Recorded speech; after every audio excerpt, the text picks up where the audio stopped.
Asante sana Mheshimiwa Kareke Mbiuki, the Right Honorable Prime Minister Raila Amolo Odinga,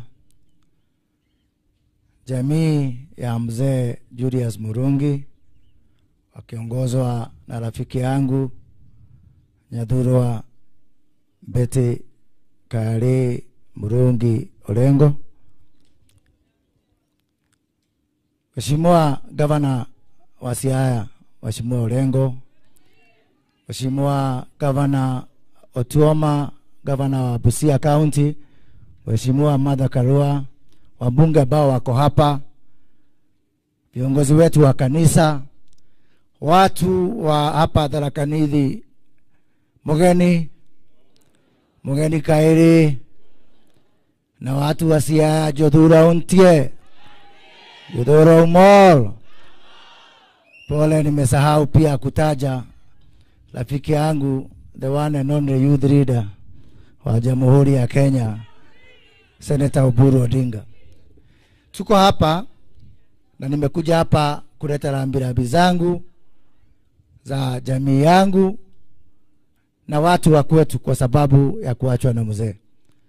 I have listened carefully to the eulogy of mzee, someone who has set a record in all the spheres, from working for government, working for private sector, and working for the community. As a matter of fact, I have listened carefully to his role in the cooperatives movement, and you will want to know, Betty, that this is actually the headquarters of cooperatives in this country. A lot of cooperatives find their root here, and I'm sure that finds its way to the work that mzee did. So tuseme mzee apumzike pahali pema uko peponi, na sisi zote tuko katika hiyo safari. Najua nimesikia rafiki yangu Speaker wa Siaya County akisema ati sasa anashindwa vipi Betty akaolewa na Orengo, na Orengo alikuwa mtu wa kushikwa. Mimi nikashindwa, huyu Betty, huyu George anajua huyu Betty anaongea juu yake kweli? I remember on Sunday I was telling the Right Honorable Prime Minister Raila Amolo Odinga that compared to Betty, James Orengo is a moderate. For those of you who know James Orengo as a radical, the actual radical is Betty Murungi. Yeah? And I'm sure people who are here like Martha Karua will attest to that. So, Betty and Jimmy, please take heart. I knew this Betty a whole 33 years ago.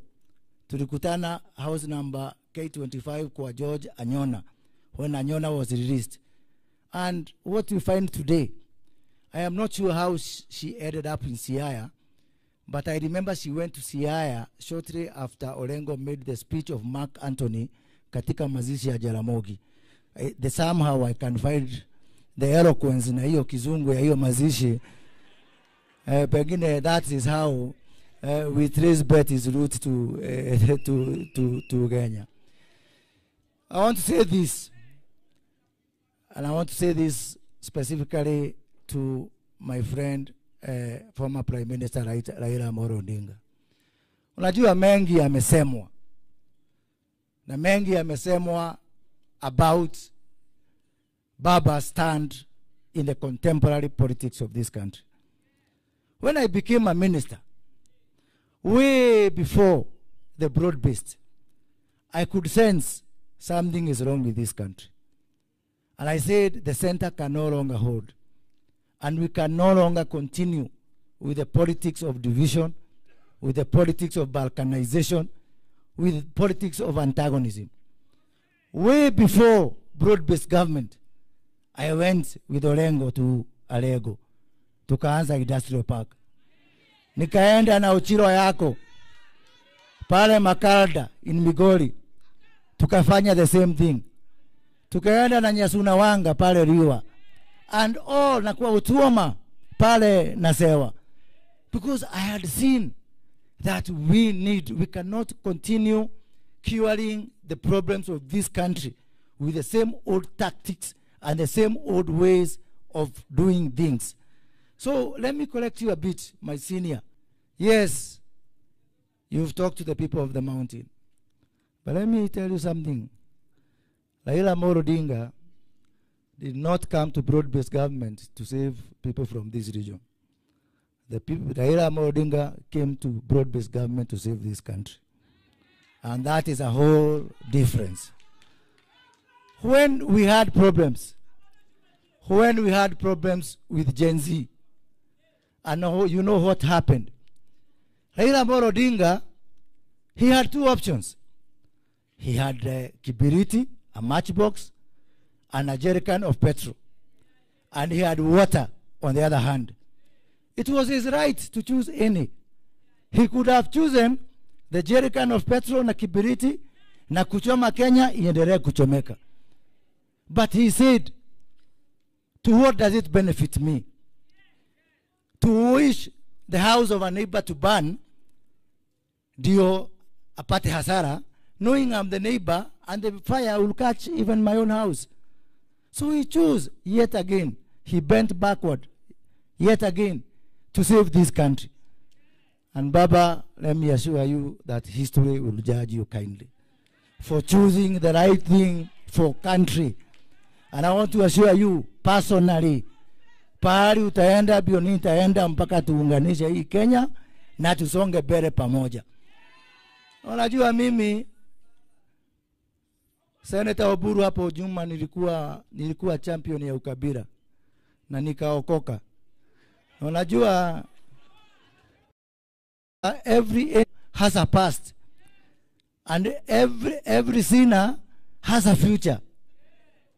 That is what I want to wonder. Na niulize. Nimesikiza dadangu Martha Karua akisema we are going to condemn abductions. Yes. Even some of us who are in government, we have condemned abductions. We are going to condemn corruption and all those things. Let us condemn all those things. And let us support everything. But let us not return this country to tribal divisions. Wakati nikiona Martha Karua akiwa pamoja na wale viongozi wanaendeza ukabila Kenya hii, nasema kweli every sinner has a future. Asanteni sana, Mungu awabariki. Thank you.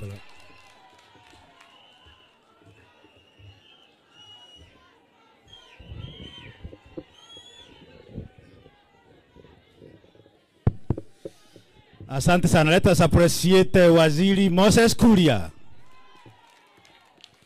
Asante sana Waziri Moses Kuria.